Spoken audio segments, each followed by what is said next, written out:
আসসালামু আলাইকুম গাইস, আবারও চলে আসলাম। আজকে আমার এই আলতাটা দেখি কি মাছ লাগে, তো আপনারা সাথেই থাকবেন। আমার পানির মধ্যে মাছ দেখি কি মাছ ধরা যায়। বিসমিল্লাহির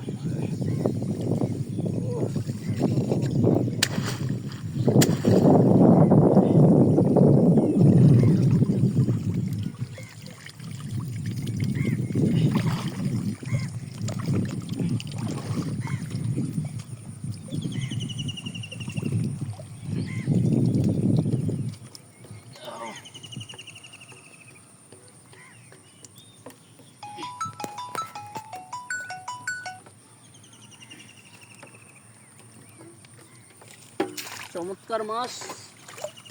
এই দেখেন, মাছ ধরতে আমার খুব ভালো লাগে। আপনাদের কাছে কেমন লাগে অবশ্যই জানাবেন। একটা বিশাল বড় মাছ লেগেছে। ভিডিওটা অবশ্যই শেয়ার করে দেবেন। ধন্যবাদ সবাইকে।